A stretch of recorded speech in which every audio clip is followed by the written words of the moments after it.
अस्सलाम वालेकुम रहमतुल्लाहि व बरकातुहू। नाज़रीन किराम, मैं दोबारा आपकी खिदमत आलिया में हाज़िर होने का शर्फ़ हासिल करूँ। आज के हमारे इस प्रोग्राम का उन्वान है कि एक ऐसी तावीज़ मुबारक कि जिसको आग के हवाले करते ही आपका महबूब आपकी मोहब्बतों में दीवाना हो जाएगा। लेकिन इससे कबल के इस तावीज़ मुबारक के बारे में आपकी खिदमत आलिया में कुछ मारूज़ात पेश करूँ, आपसे मुतमना गुजारिश करता हूँ कि वो नाज़रीन मोहतरम जो पहली मरतबा हमारे चैनल को देखा है, उनसे गुजारिश है कि हमारे चैनल को सब्सक्राइब करें, शेयर करें, बेल आइकन ज़रूर दबाएं ताकि हमारी हर आने वाली वीडियो आपकी खिदमत आलिया में पहुँचती रहे। और वो नाज़रीन जो अपना कीमती वक्त निकाल करके रेगुलर हमारी वीडियोज़ को देखकर कमेंट, लाइक, शेयर के ज़रिए से हमारी पज़िराई किया करते हैं, हम उनका तहे दिल से शुक्रिया अदा करते हैं और दिल से दुआ देते हैं कि परवरदिगार उनको अपने हिफ्ज़ ज़बान में रखे। नाज़रीन किराम, हमारे जितने भी अमलियात होते हैं वो सिर्फ़ और सिर्फ जायज़ मक़ासिद के लिए होते हैं, नाजायज़ कामों के लिए हमारी तरफ से किसी को कोई इजाज़त नहीं है। और बिलखुसूस हम टोना, जादू, सिपली, ब्लैक मैजिक और गंदी हरकतों से कोई भी अमल अंजाम नहीं देते हैं।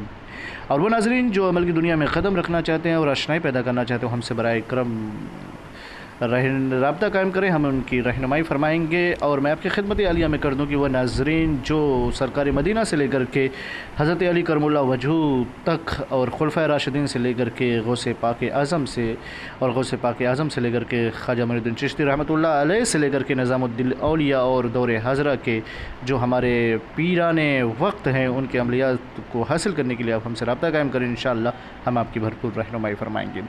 आइए नाज़रीन, मैं आपकी खिदमत आलिया में अर्ज़ कर दूँ कि जो तावीज़ मुबारक आपके पेश नज़र है, जो स्क्रीन पे नज़र आ रही है, ये महबूब के दिलों में बेपनाह मोहब्बत पैदा करने के लिए, ये यूँ कहा जाए कि उसे अपने इश्क में दीवाना बनाने के लिए बहुत ही मुजर्रब और बहुत ही पावरफुल है।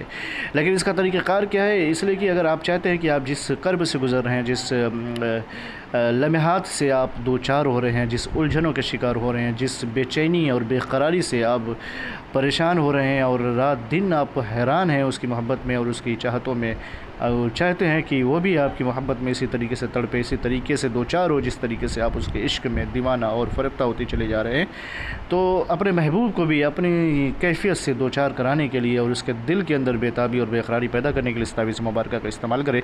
नाज़रीन मोहतरम, हमारे जितने भी अमलियात होते हैं बिलखुसूस हम जमाली अमलियात पर ज़्यादा फोकस करते हैं, इसलिए कि ये आसान भी होती है और हर कोई इसे कर भी सकता है। इसका तरीक़ाकार ये है कि सबसे पहले आप रूबा क़िबला हो जाएँ बावुज़ू होने के बाद, फिर उसके बाद बेतरह की नमाज़ इशा के वक्त इसको लिखें। किसी भी वक्त आप लिख सकते हैं, इसमें कोई बाउंडेशन नहीं है, लेकिन अफसल वक्त और बेहतर वक्त है कि नमाज़ इशा के बाद इस तावीज़ मुबारक को लिखें और लिखने के बाद इसको घी के चिराग में इसको जला दें। इंशाअल्लाह तबारक व तआला आपकी मुराद पूरी हो जाएगी। लेकिन याद रखें, जब ये लिखेंगे तो यहाँ पे एक चीज़ लिखा हुई, इस तरीके से तावीज़ मुबारक को लिखने के बाद लिखे अलहू फ़लाँ बिन फ़लाँ। अगर कोई शख्स लिख रहा है तो ख़ातून का नाम लिखे, और अगर कोई ख़ातून लिख रही है तो उस शख्स का नाम लिख करके घी के चिराग में इसको जलाएं। इंशाअल्लाह तबारक व तआला आपकी मंजिल और आपकी मुराद पर आएगी।